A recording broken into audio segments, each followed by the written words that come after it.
Por estar aquí en esta última sesión en la Biblioteca Eugenio Trías para nuestro ciclo Flechazos Literarios. Entonces, nuestra última sesión aquí, tendremos una en junio con Jacinta, que nos aseguró toda la moderación, pero que tenemos también ganas de conocer como autora. Para terminar este ciclo en la biblioteca tenemos el gran privilegio y estamos muy orgullosos de recibir a Carmen Posadas, que nos hablará de sus flechazos literarios de literatura contemporánea francesa y, por supuesto, de su obra también. Sin más, os dejo y espero que lo disfruten tanto como yo disfruté todo el ciclo con vosotros y vosotras. Gracias.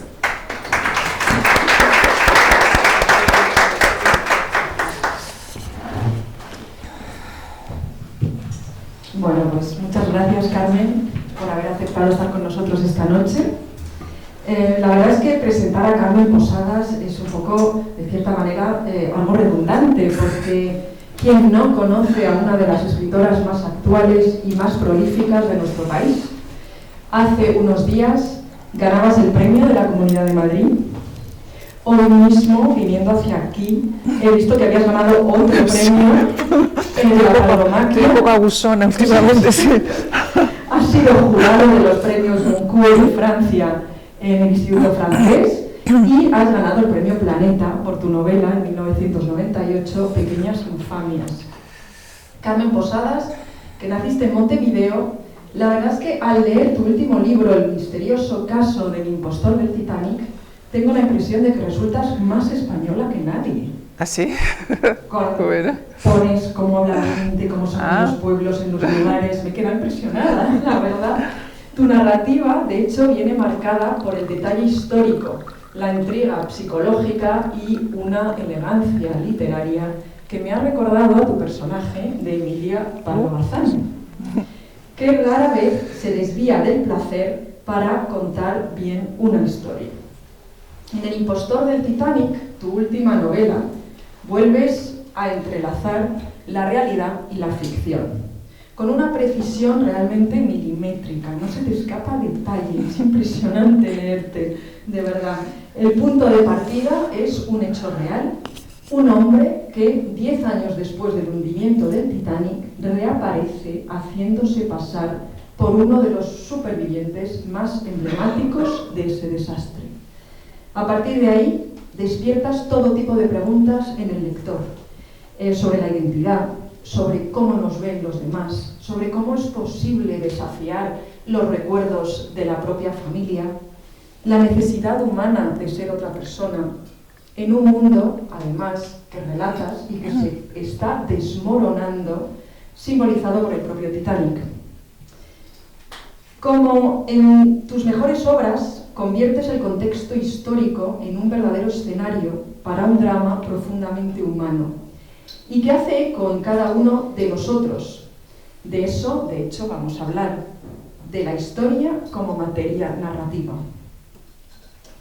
Carmen Posadas no escribe simplemente novelas históricas, sino que realmente las habita, las transforma, las reimagina, sumergiendo al lector en un mundo que deja de perder, deja su realidad para incorporarse en la realidad de las novelas. Cuando te preguntamos si podías hablar, si te apetecía hablar, si habías leído novelas francesas, hay que saber que Carmen Posadas habla perfectamente francés. ¿Hablaba? No, te he escuchado. Saliste con unas novelas que todas parten de elementos de memoria, históricos en algunos momentos, pero realmente la historia de las personas, diría yo, que es lo que te interesa. Elegiste esa, ¿no? La vida ante sí, de Romain Gary, considerado ya un clásico de la literatura francesa. La elegancia del erizo, de Muriel Barbery, basada en hechos reales, que es una novela de Delphine Teligan, que se nombra poco y que, sin embargo, nos va a gustar que nos hables de ella. Camille Kouchner, que escribió La familia grande. Entonces, la primera pregunta, Carmen, antes de que luego ya nos hables de tu novela, me gustaría preguntarte qué es lo que te ha hecho elegir una o todas estas novelas que tenemos ante nosotros. Bueno, primero, buenas tardes a todos y gracias por acompañarnos en esta tarde. Y bueno, cuando me dijo Jacinta que teníamos que hablar de novela francesa, yo pensé que íbamos a hablar de clásicos y eso se me da mejor. Pero bueno, sí, tengo mis lecturas favoritas. Me dijeron, no puedes hablar de Manuel Carrère. Bueno, qué pena, porque me gusta mucho y hubiera podido explayarme mucho. O también de Michel Houellebecq, nunca sé cómo se dice. Houellebecq, ¿sí? Pero bueno, he conseguido estas lecturas que son significativas para mí y si quieres os cuento un poquito por qué me interesa cada una de ellas. Bueno, Romain Gary, como sabéis, es la única persona que ha ganado 2 veces el Goncourt y a mí eso me parece absolutamente impresionante porque el mundo editorial es tan cruel que una vez que te ponen la etiqueta de autor maduro, lo llaman ahora, ¿no? Que es un eufemismo para decir estás acabado. No hay manera de remontar esa carrera. Y es una pena porque cantidad de autores con mucho talento ni siquiera encuentran editor. Y Romain Gary no solamente se reinventó, sino se reinventó con un éxito clamoroso que es La vida ante sí, que no sé si la habéis leído, os cuento un poquito de qué va. Es una novela que no sé de qué año es, porque él muere en el año 80, es una novela ya que tiene sus años, pero muy actual, porque es una novela multicultural. Entonces es la historia de una señora que se llama Madame Rose, que tiene una especie de albergue para hijos de mujeres descarriadas. Y entonces estas mujeres descarriadas van dejando a los niños ahí, pero luego se olvidan de pagar su manutención y sin embargo Madame Rose se sigue ocupando de ellos. Es una historia absolutamente deliciosa que si no la conocéis os lo recomiendo absolutamente. Yo creo que el mundo que refleja Romain Gary en esta novela es muy actual porque él la escribió y en ese momento habla de judíos, de árabes. Hay también por ahí algún senegalés y tal y cual, pero Francia se ha vuelto todavía mucho más multicultural de lo que era en ese momento y realmente es un canto al mestizaje. Esta palabra es complicada porque yo sé que en francés métis no tiene la misma connotación que en español. En español no tiene ninguna connotación negativa, ¿no? Es una palabra prácticamente neutra, no se parece a...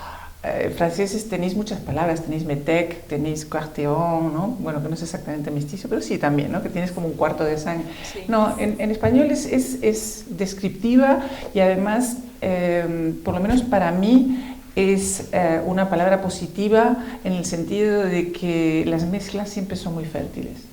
Y nosotros, por ejemplo, yo soy uruguaya, Sudamérica es un continente muy mestizo, ¿no? Y eso se nota bastante en mi literatura. Yo vengo de una cultura muy oral. El Uruguay, que es un país muy joven, se nutría de influencias de todas partes, ¿no? Teníamos, por ejemplo, un jardinero polaco que decía que era un príncipe, yo por supuesto me lo creía, que tenía un castillo y no sé qué. Después en casa de mis abuelos trabajaba un señor que decía que era Rosacruz Yo era apasionada. Y después otra que influyó muchísimo en mi literatura es una cocinera que teníamos que era gallega. En aquella época, yo soy muy vieja, ya tengo 72 años, cuando era niña, y algunos que son de mi edad se recordarán, los mayores se dedicaban a aterrorizar a los niños, a contar unas historias espantosas. Ahora eso ya no se hace, ahora ya ni siquiera hay malos en la literatura de niños, pero en aquella época era terrible. Y entonces esta cocinera pues, nos hablaba de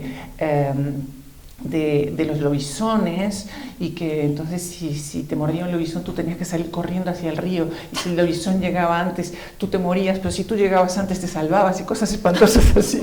Bueno, todo eso para contarles que mi literatura es muy mestiza, y por eso me gustó tanto la novela de Ramón Garrill. Y efectivamente es lo que caracteriza esta novela, porque si uno se pone a analizar los personajes de la novela, La vida ante sí, como también tiene muchas cosas en común con La elegancia del erizo, nos damos cuenta que son personajes al margen, ¿no? Al margen de la sociedad. Y creo que es lo que te interesa, ¿no? Esta especie de personas que por razones de origen, de nacimiento, o cómo son ellos, como Madame Rose, como Momo, que es el niño que cuenta la historia, ¿no? Un niño pequeño que le pasa de todo. Son personajes marginados de la sociedad y capaces de contar con una perspectiva diferente, ¿no? Muriel Barbery también tiene una niña, Paloma, de 12 años, que me recuerda un poco a Momo también. Son personajes diferentes, sin contar con la propia portera, René, que es una mujer extremadamente culta y que espía detrás de la puerta todos los que entran en esa especie de edificio emblemático de París. Cuéntanos un poco cómo fue tu lectura de Muriel Barbery, cómo la conociste, qué es lo que te gusta de su libro.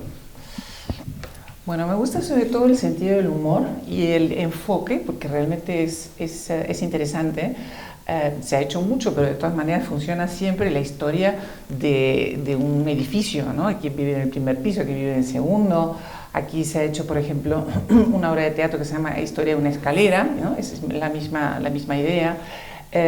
Hay un personaje que a mí me gusta mucho, que es una especie de japonés misteriosísimo que pasa por ahí, y también me gusta mucho la portera, ¿no? Que es esta mujer cultísima que además le acabas tomando mucho cariño, porque a pesar de que es gruñona y así un poco insoportable, pero le tienes mucho cariño, porque además yo me siento identificada, porque yo soy mucho más en la vida, más una observadora que una participante, ¿no? A mí lo que más me gusta es estar entre bambalinas mirando lo que ocurre a mi alrededor. O sea, mi primer recuerdo de niña, mis padres eran muy fiesteros y organizaban fiestas y cócteles y de todo.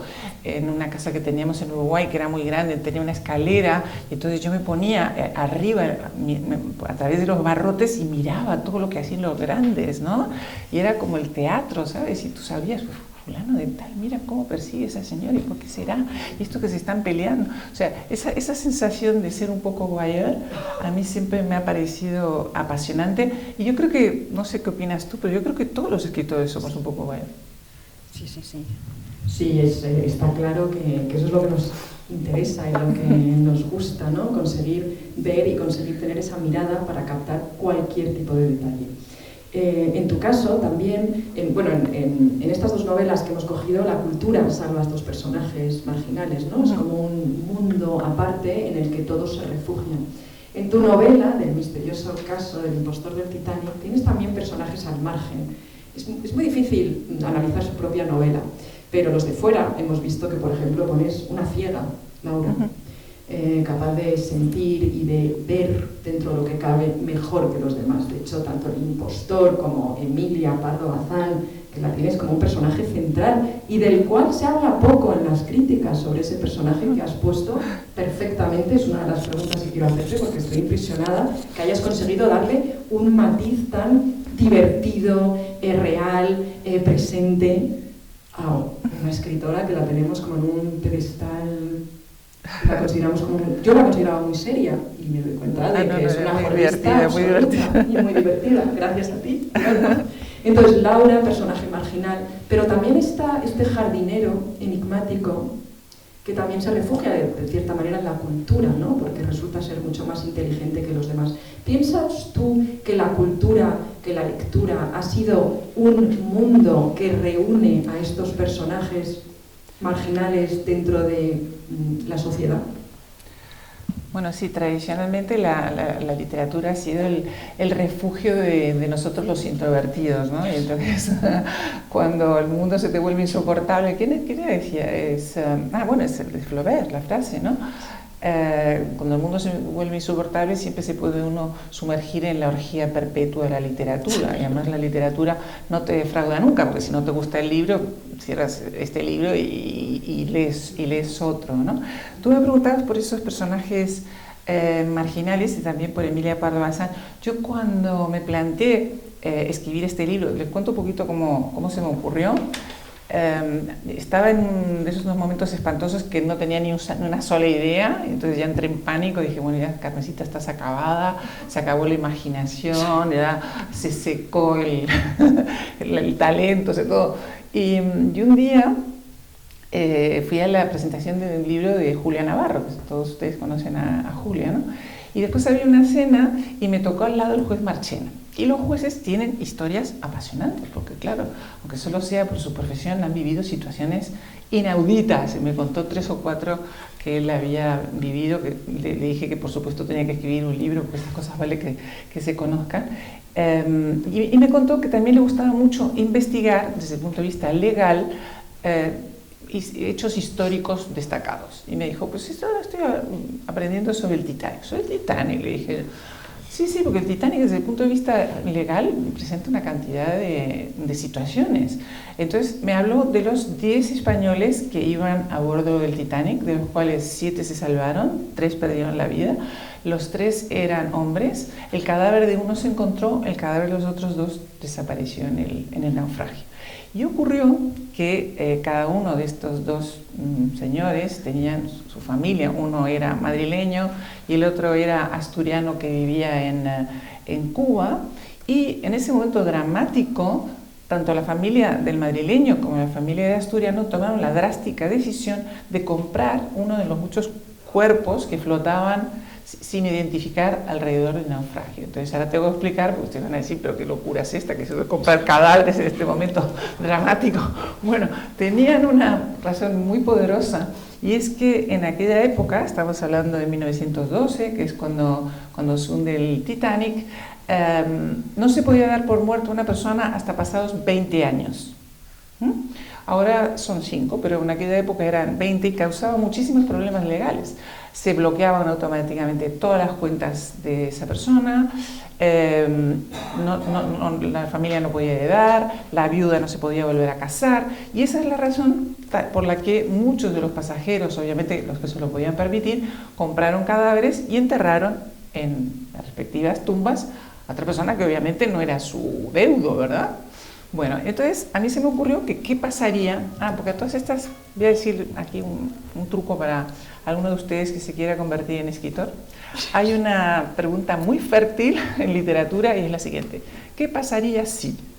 Entonces tú dices, ¿qué pasaría si a un hidalgo manchego se le seca el intelecto de tanto leer novelas de caballería y tiene el Quijote? ¿O qué pasaría si a un probo funcionario checoslovaco un día se despierta convertido en un insecto y tiene la metamorfosis de Kafka? Y en el caso de esta novela, la pregunta era, ¿qué pasaría si al cabo de unos años a la familia de estas 2 personas que han enterrado a un señor que no era su pariente, aparece alguien y dice, oye, buenas, soy yo, o sea, soy yo que no me morí, que aquí estoy? Y así empieza el misterioso caso del impostor del Titanic.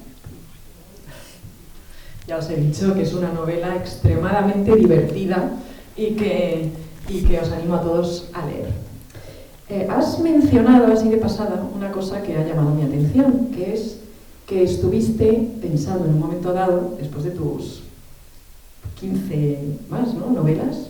Sí, creo que son 17. 17 novelas. ¿Qué voy a escribir? O sea, esta especie de bloqueo del escritor, que es lo que nos asusta a todos, ¿no? Porque una de las novelas que has traído con nosotros y luego volveremos a El Titanic, que hay 1000 preguntas que te quiero hacer, es la de Basada en hechos reales de Delphine de Vigan. Es una novela justamente que parte de ese bloqueo del escritor. Delphine de Vigan escribe su primer libro, que es sobre su madre, que se llama ¿Todo se opone a la noche? ¿No? Siempre me confundo con la de Céline, Voyage au bout de la nuit. Entonces, no, esta es Todo se opone a la noche, sobre su madre que muere, alcohólica, creo, y después del éxito fulgurante de esa novela, una novela espléndida, espléndida sobre su historia, sobre la reconstrucción de sí misma, se queda, y me lo imagino, diciendo, Dios mío, voy a ser capaz de seguir escribiendo o de volver a escribir una novela que merezca la pena como esta. Entonces pasa 3 años sin escribir hasta que sale, basada en hechos reales, una novela que parte de ese bloqueo, que es una especie de desdoblamiento del propio escritor. Llama en la parte francesa, la llama el desdoblamiento él, como si fuera, en la traducción española lo han traducido por L, pero es una historia muy impresionante sobre ese bloqueo. En la novela se pregunta, ¿novela de ficción o novela autobiográfica? Yo te pregunto, ¿tú has tenido alguna vez una pregunta semejante? Es decir, sueles escribir ficción, o por lo menos eso es lo que nosotros leemos, pero ¿alguna vez te has planteado escribir autobiografía? ¿Alguna vez te has planteado, como Delphine de Vigan, entrar en uno de tus personajes? ¿O eres tú muchos de los personajes de las novelas que escribes? Bueno, para contestar esta pregunta tengo que hacer un poco de psicoanálisis barato y contar mi triste caso, y es el siguiente. Yo tengo un padre que era ese tipo de persona que aprende ruso para leer a Tolstoy y griego para leer a Homero, y entonces él decía que después de haber leído a Shakespeare y Cervantes no tenía nada que añadir, que jamás se le ocurriría perpetrar en una sola línea.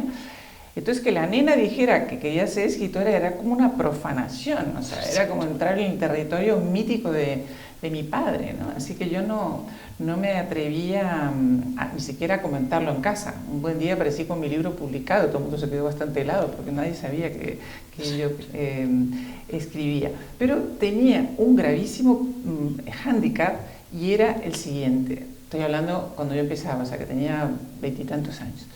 Cada vez que escribía algo decía, ¿y qué va a pensar papá? ¿Qué va a pensar papá cuando lea esto? Comprenderán que esto es funesto para la literatura, lo digo para alguno de ustedes que se quiera convertir en escritor. No puedes pensar ni qué va a pensar papá, ni qué va a pensar mi tía, ni qué va a pensar el crítico. No, tú tienes que escribir lo que te sale y olvídate de eso porque si no es como una losa, ¿no? Pero yo tenía este grave problema, no sabía cómo salir de él.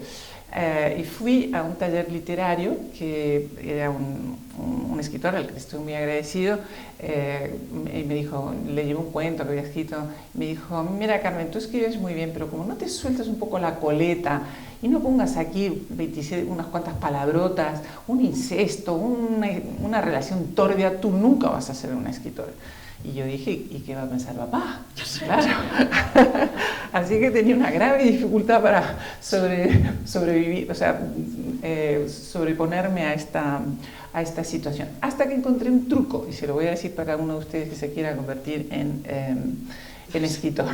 Es el siguiente, escribir es hacer un striptease, o sea, tú tienes que exponerte, abrirte en canal y muchas veces no solamente pasearte desnudo, sino pasearte desnudo con un sombrero muy ridículo en la cabeza, o sea, tienes que realmente perder todo el pudor. Y esto es muy, muy difícil, pero si tú no haces eso, no escribes desde las tripas, es muy difícil que conectes con el lector. Entonces yo encontré un truco buenísimo y es el siguiente.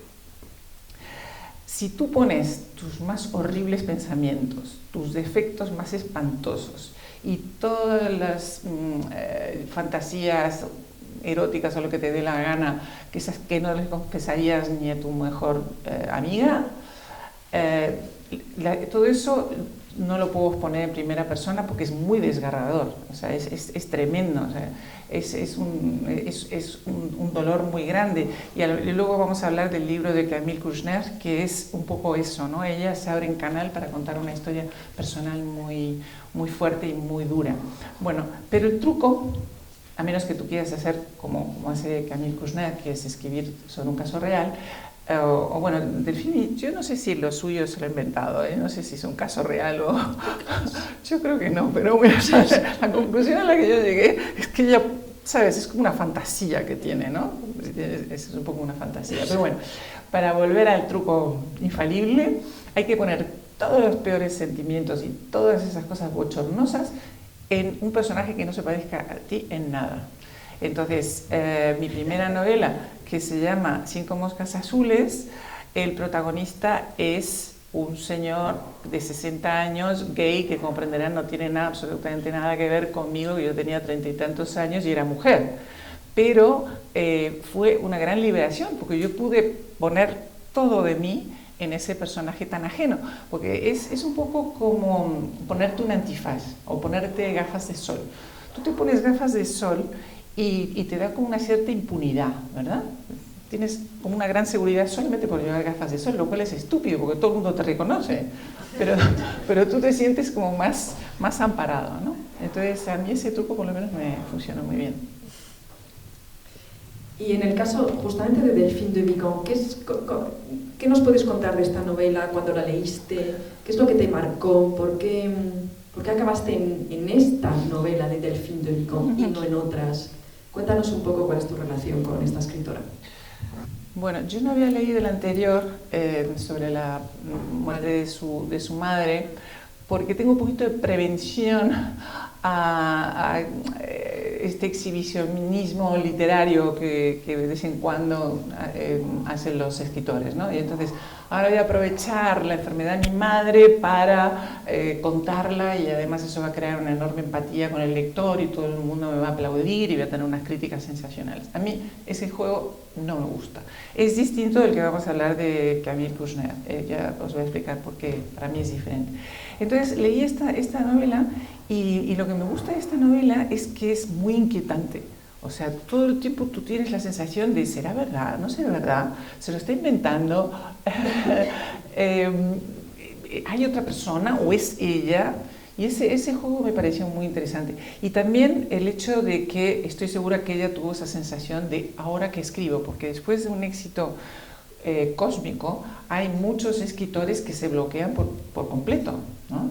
Bueno, está el famoso caso de Harper Lee después de Matar a un ruiseñor, o de el autor de Catcher in the Rye, ¿cómo se llama? El guardián entre el centeno. Sí, ¿cómo se llama? Salinger, o más recientemente, yo por ejemplo, mi editora alemana es, bueno ya no es, pero en fin, era la pareja de Peter Susskind, el autor del perfume. Entonces yo cada vez que iba a Alemania salía un libro mío y yo le preguntaba, bueno, ¿y qué tal? ¿Cómo va Patrick con su nueva novela? Ah, va fenomenal. Dentro de nada ya va a publicar su nuevo libro. No sé. Han pasado 30 años y nunca más ha vuelto a publicar. Porque el éxito puede ser tan destructivo como el fracaso, o en ocasiones incluso más, ¿no? Así que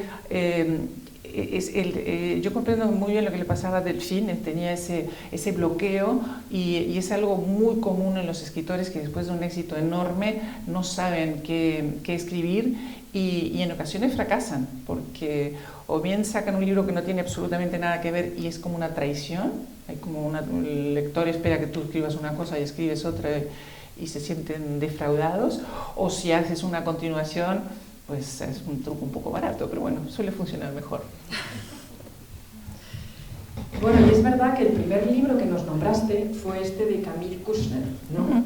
Que pone en escena la terrible situación de un incesto familiar. Han salido a la luz ciertos incestos familiares últimamente en las novelas, sobre todo en Francia, y me gustaría saber qué es lo que te marcó de esta pequeña novela, por llamarla de alguna manera, porque realmente es su memoria, ¿no? También es una cosa que ha vivido ella. ¿Piensas que se puede llamar novela a una memoria particular o que se ha vivido en casa? Porque que yo sepa que Camille Kouchner no es escritora, ¿o sí es escritora? Es su primera novela. Su primera novela, vale. Sí. ¿Qué te gustó de esta novela? Bueno, al principio tenía mi prevención porque digo que no me gusta la gente que utiliza su vida y su dolor y sus experiencias traumáticas para convertirlo en literatura. pero hoy vi una entrevista que le hicieron en la televisión y me pareció que en su caso no era una utilización de esta historia terrible, que les voy a contar un poco de qué tal. Ella es hija de, ¿cómo se llama? Kouchner, el que ha sido... Bernard Kouchner, exactamente, que él es el fundador de Médicos Sin Fronteras, incluso estaba metido en política, no sé si fue ministro de Sanidad, ¿verdad? Sí. Y entonces, y de otra señora también muy significada en la gauche divine, la gauche caviar, o como lo queréis llamar, que hubo una época, no sé si acordáis, que en Francia prestó mucha atención a Latinoamérica. Justo después de la Revolución Cubana, pues hubo muchas personas bueno, Regis Debray, por ejemplo, o su mujer Elizabeth Burgos, todos se fijaban en Latinoamérica, había como un interés enorme por lo que estaba pasando después de la Revolución Cubana. La exmujer de Kouchner era una de estas mujeres, incluso tuvo una historia con Fidel Castro, o sea, era una clase muy acomodada, de izquierdas, cultísima, y de repente se produce un episodio de abuso infantil, porque la madre de Camille Kouchner, al separarse del padre de ella, se casa con otro señor muy significado, es un abogado famosísimo francés, que ahora mismo no me acuerdo cómo se llama, pero seguro que os lo digo y sabéis quién es. Era un profesor universitario, una persona de una enorme reputación, y resulta que este señor se dedicaba a violar al hermano de Camille durante años y años y años. Ella entonces tiene un sentimiento de culpa enorme porque lo sabía y no dijo nada, pero era una niña. Es todavía más grave el caso de la madre, que también lo sabía y no dijo nada. El libro se llama La familia grande en español porque era una frase que ellos utilizaban en la familia para nombrar un grupo de amigos que eran todos este perfil que os acabo de contar, personas muy significadas, cultísimas, involucradas en todas las causas que os podéis imaginar, ayudando, yo qué sé, el tercer mundo, en fin, todo ese perfil, y todos sabían que esto ocurría y no dijeron nada. Entonces me pareció tan increíble la historia, que dije, bueno, voy a leerlo, y me alegro muchísimo de haberlo leído, pues es una novela espléndida. Es dificilísimo hacer una novela de este tipo sin caer en la demagogia, en el sentimentalismo barato, yo qué sé, en el oportunismo. Y ella tiene una prosa que es muy seca, muy concisa, no se regodea, no utiliza muchos adjetivos, y entonces consigue un efecto aterrador, porque claro, las cosas que está contando son monstruosas, ¿no? Y si no la habéis leído, os la recomiendo. Yo de todo lo que está aquí, si tengo que quedarme con uno, me quedo con este. Bueno, y es interesante que cuando te planteamos que íbamos a hacer la charla sobre historia, nos sacaras estas novelas, ¿no? ¿Qué parte de historia tiene la memoria familiar? En el caso de Romain Gary, por ejemplo, que habla de Momo, este personaje que realmente le representa, ¿no? Cuando llega a Francia, Romain Gary es hijo de una polaca, emigrante, una persona que en su país no era nadie, y que sin embargo su madre, cuando llega a Francia, acaba regentando un pequeño hotel y convirtiéndose, pues, en alguien medianamente importante, ¿no? Y él siempre adoró a su madre, nunca se separó de ella. En el caso de Muriel Barbery, cuenta la historia de lo que es un elemento histórico de una casa en París, una portera, pero que existe el prototipo, claramente, ¿no? En el caso de Delphine de Vigan también se basa en ella misma como elemento histórico, y Camille Kouchner, por supuesto, lo acabas de decir, sobre la historia de su hermano y que ella misma vivió de pequeña, ¿no? ¿Dividirías tú una novela por una novela que es una novela histórica o una novela de memoria? ¿Se divide o somos nosotros simplemente que las intentamos catalogar? Bueno, cuando uno piensa en una novela histórica, automáticamente piensa en algo que ocurre en la Grecia clásica o con los templarios, ¿no? Eso es un poco la idea que tenemos de novela histórica. Y bueno, en cierto modo así es, pero novela histórica también puede ser algo que ocurre en los años 50 o hace 10 años, ¿no? Es un caso curioso la literatura de historia, mejor dicho, los libros de novelas históricas, porque hay algunas personas que desde el principio se han especializado en escribir novelas históricas, pero si ustedes se fijan, todos los escritores, ya sea de novela, del tipo de novela que sea heroica, erótica, sea policíaca, sea social, sea romántica, sea lo que sea, tarde o temprano se convierten en escritores de novela histórica, y les voy a explicar por qué. Porque resulta que llega un momento en que te das cuenta de que tú no eres testigo de tu propia época.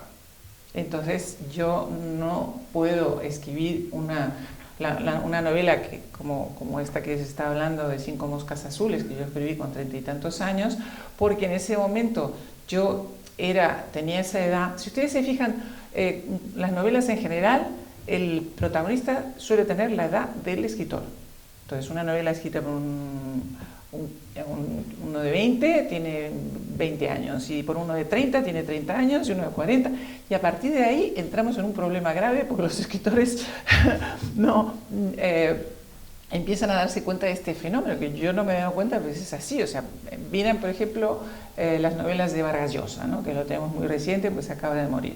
Bueno, Vargas Llosa, sus primeras novelas son de acuerdo a su edad. O sea, él tenía Zabalita, el de Conversación en la Catedral, pues tiene la edad de Vargas Llosa. Y así ocurre hasta que él cumple 50 o 60 años, y entonces se va al pasado y escribe La fiesta del chivo, y escribe El paraíso en otra esquina, y escribe, bueno, todas las novelas que ustedes conocen que ocurren en el pasado, o que ocurren en un pasado remoto, o que ocurren en su infancia o en su adolescencia. Pero la razón es esta que le estoy contando, porque nos resulta muy difícil conectar. Como escribir es comulgar. Estás comulgando con tu época, con el lector, estás comulgando todo el rato. Y si tú ya no eres testigo de tu época, es muy difícil. Yo no podría escribir una novela de cómo piensa una bloguera de 15 años. Es que no tengo ni idea, y seguro que me sale un churro. Bueno, y entonces, si ahora nos vamos un poco a tu novela de Titanic, que a mí me tiene fascinada y llena de preguntas. Primero, ¿cómo se te ocurrió la idea? Nos lo has contado, gracias a te despertó la chispa este juez. Pero luego, claro, luego la novela son 450 páginas, está muy documentada, los personajes se mueven por lugares que están muy descritos. ¿Son reales, no son reales? La primera pregunta, ¿qué de ficción y realidad existe en esta novela? Que me lo estoy preguntando en cada página. Bueno, todo lo que ocurre a bordo del Titanic es real. O sea, cuando ya hablo de cómo se hundió el barco, las anécdotas que ocurrieron ahí. Hay que decir que si seguimos hablando del Titanic 113 años después del hundimiento, es porque se ha vuelto por un lado se ha vuelto un emblema, pero antes de volverse un emblema era como la personificación de todas las pasiones humanas. Era como si fuera una obra de Shakespeare en la que tienes lo mejor y lo peor del ser humano, ¿no? Entonces, a bordo del Titanic hubo historias de abnegación increíbles. Entonces, si ustedes saben, por ejemplo, si han visto la película, recordarán que el barco, mientras se hunde, tiene todas las luces encendidas, ¿no? Eso es histórico, porque los fogoneros estuvieron metiendo carbón en la caldera hasta el último minuto, sabiendo que se iban a ahogar. O sea, esa gente sabía que se iba a morir, y sin embargo siguieron metiendo carbón porque dijeron, bueno, es la posibilidad de que alguien los vea, o para que la gente no se sienta tan desesperada, y bueno, se inmolaron directamente. Esta gente se inmoló, y hubo casos de abnegación increíble, personas que dieron la vida por otros.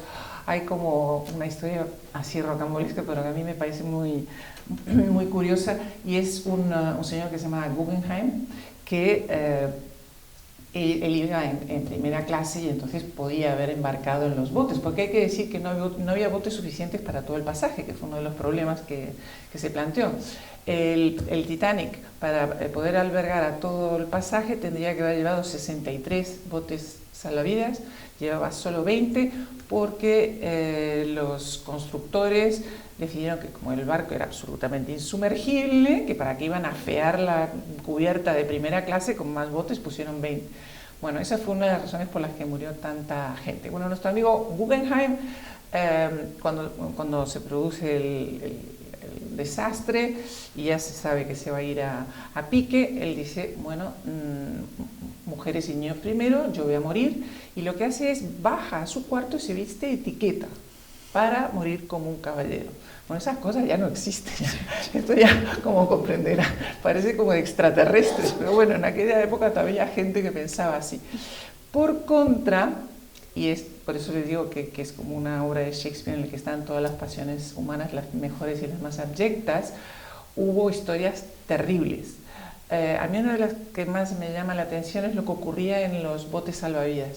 En los botes salvavidas muchos de ellos llegaron al agua con la mitad de lo que podían, de pasajeros que podían albergar, porque en la confusión y no sé qué, pues a lo mejor si podían llevar 60 pasajeros, que era la capacidad, pues llegaban al agua con 30. Bueno, muy bien. El barco se empieza a hundir y muchas personas que se habían quedado en el barco pensando que estaban más seguros, en vez de meterse en esta barquichuela, ¿sabes?, ahí a merced de las olas, a menos 10 grados bajo cero, bueno, hasta el último momento se quedan arriba y de repente se dan cuenta que se van a ahogar, se tiran al mar, equipados solamente con un chaleco salvavidas, e intentan llegar a los botes, ¿no?, para agarrarse desesperadamente al borde del bote para subirse. Y lo que ocurría es que los que estaban arriba no querían que se subiera porque pensaban que iban a desestabilizar el bote y se iban a ir todos al agua, y los rechazaban. Cuando se recuperaron los cadáveres se dieron cuenta que había muchos que habían muerto por orificio de bala, quiere decir que los oficiales que estaban a bordo les disparaban para que no subieran, y otros aparecieron con las manos cortadas, amputadas, y dices, ¿cómo es posible? Bueno, yo esto no tenía ni idea, pero resulta que en los botes salvavidas siempre hay hachas. Y esta gente lo que hacía era cortarle los dedos a los pobres desgraciados que querían subirse para que no pudieran volcar las barcas. Y no sé por dónde llegué yo aquí. Que te nos estás convirtiendo en tu cocinera gallega. Por favor, sí, que nos estás aterrando a todos. Tenemos que hablar de tu novela. Bueno, entonces está efectivamente toda la investigación del Titanic, que es apasionante, que son todo el comienzo de tu novela, y luego está el personaje de Emilia Pardo Bazán, que a mí me ha fascinado también, ¿no? Esta investigación, este personaje que pones en escena desde el principio hasta el final como una verdadera investigadora. ¿Por qué se te ocurrió? ¿De dónde sale? ¿Eres una lectora de Emilia Pardo Bazán desde hace mucho tiempo? ¿Qué te gustó de ese personaje? ¿Por qué fue a ella la que quisiste dar vida alrededor de la historia del Titanic? Bueno, una vez que me había hecho esa pregunta de qué pasaría si aparece un señor diciendo soy fulano de tal, no morí en el naufragio y quiero mi herencia, necesitaba un investigador, alguien que pudiera averiguar el misterioso caso del impostor del Titanic. Entonces ahí me acordé de que a Emilia Pardo Bazán le encantaba la crónica negra. Entonces ella iba a los juicios, se interesó mucho, no sé si se acuerdan de un famoso caso que se llama El crimen de la calle Fuencarral, sí, que era como muy inventado en la época. Bueno, pues ella se entrevistó con la mujer a la que acusaron de haber cometido este crimen, incluso fue el día que le dieron garrote vil, ella era muy contraria a la pena de muerte, quería escribir sobre esto y bueno, estuvo presente. Y tanto le interesaba la crónica negra que decidió que le iba a enmendar la plana a Conan Doyle, porque según ella Sherlock Holmes era un personaje muy plano no tenía ninguna profundidad psicológica, era un misógino espantoso y ella iba a crear un detective mucho más interesante y más poliédrico y con más profundidad psicológica porque estaba leyendo a Freud, o sea, coincide en esa época que estaba todo el mundo fascinado con las teorías de Freud. Entonces mira a su alrededor y se fija en un amigo suyo, gallego también, mucho más joven. Hay que decir que doña Emilia tenía un éxito arrasador con los hombres, lo cual tiene mucho mérito, porque no sé si le han visto la foto, no era la Venus de Milo precisamente, era francamente fea. Ya sé que ahora no se puede decir fea, pero es que no hay otra manera de describirla. Bueno, a pesar de todo tenía un éxito enorme con los hombres, lo cual tiene mucho mérito, porque ligar siendo guapa lo consigue cualquier idiota, ¿verdad? Pero ligar con ese físico requiere mucho encanto y mucha inteligencia. Bueno, la cuestión que tenía este amigo gallego, como 20 y tantos años más joven que ella, que se llamaba Ignacio Selva y que era un tarambana, un playboy, un cara dura, pero tenía su corazoncito, quería convertirse en escritor y de vez en cuando se iban a comer al Ardi y se iban a ir a tomar un cocido al Ardi. Bueno, entonces lo convierte en el protagonista de esta novela que se llama La gota de sangre, que es pionera en su género, porque para que se hagan una idea, por ejemplo, Agatha Christie empieza a escribir 10 años más tarde, ¿no? Y bueno, pues Emilia Pardo Bazán escribe emulando a Sherlock Holmes, o mejor dicho a Conan Doyle, esta novela. Entonces a mí se me ocurrió que, no sé si ustedes saben que hay dos personajes de ficción que reciben cartas desde hace años y años, a pesar de estar muertos, y que de no haber existido nunca, por otro lado. Sí, uno es Julieta Capuleto, no sé la cantidad de cartas que recibe en las arenas de Verona, comentándoles, bueno, con penas de amor, etcétera, etcétera, llena de cartas, Julieta.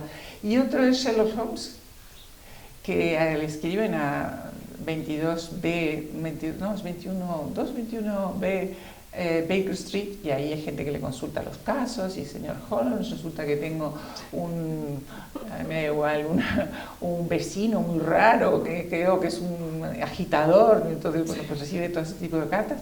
Entonces yo me invento, porque a todas estas, también para los escritores en ciernes, nosotros los escritores somos como vampiros, estamos robando ideas permanentemente, de aquí y de allá, por todas partes. Entonces yo robé esta idea y dije, bueno, pues ya a Julieta y a Sherlock Holmes le mandan cartas, ¿por qué no le van a mandar a Selvita, ¿no? Entonces él empieza a recibir peticiones de casos, y una de las peticiones de casos que recibe es de una señorita asturiana cuyo hermano ha desaparecido en el Titanic y que ha reaparecido en La Habana, que es donde vivía. Su mujer, cuando la ha visto, estaba como loca, porque en efecto era como él, hablaba igual, el perro de la familia lo había reconocido, o sea, tenía todo el aspecto de que en efecto este señor había vuelto del mundo de los muertos. Pero la hermana no se lo cree mucho y entonces le encarga el caso a Emilia Pardo Bazán y a Selvita. Como veo, has conseguido que un personaje se convierta en realidad dentro de la novela del Titanic, ¿no? Este Ignacio Selva, que por otro lado es fascinante, encantador, guapo, guapísimo, o sea que nos gusta mucho leer sobre Ignacio Selva también. Y terminaría de esta manera, ¿no? Veo que te gustan los cambios de identidad, ¿no? Este personaje que de repente se convierte en un pasajero del Titanic, nos tiene en aliento hasta el final para saber si es o no es, confunde absolutamente a todo el mundo. Y yo te preguntaría, Carmen, si no fueras escritora, ¿qué serías? ¿Quién serías? Si tuvieras que reinventarte tu vida. Bueno, lo tengo clarísimo. Yo no sirvo prácticamente para nada, aparte de escribir, pero me encanta conducir y me encanta oír historias, así que sería taxista. Me parece el máximo. No, de verdad lo digo, si alguna vez tengo un revés de fortuna, me hago taxista, porque me encuentro apasionante. O sea, me gusta mucho conducir y me gusta mucho oír historias. Entonces viene un señor, se sube al taxi. Hay que decir que ya sabe que a la gente le encanta confesarse con personas que no va a volver a ver en su vida. No sé si os ha ocurrido alguna vez, pero te vas en un tren y la gente te cuenta las intimidades más brutales. ¿Pero por qué me estará contando esta persona? Bueno, tiene su explicación psicológica, porque hay gente que necesita hablar y contar su caso y sabe perfectamente que esta persona que le ha tocado al lado no la va a volver a ver en su vida, y entonces se desahoga y queda como nuevo, ¿no? Bueno, pues los taxistas les cuentan unas historias fascinantes. Así que lo tengo muy claro. Muy bien, Carmen, muchísimas gracias por haber estado con nosotros, por habernos hablado de la literatura francesa, de tu preciosa novela. Bueno, que por cierto, como sabéis, se vende al final de la sala y Carmen está aquí, encantada de poder firmar algún ejemplar, igual que los demás libros franceses. Muchísimas gracias a todos, muchísimas gracias, Carmen, y al Instituto Francés. Gracias. Muchas gracias. Gracias, está muy bien.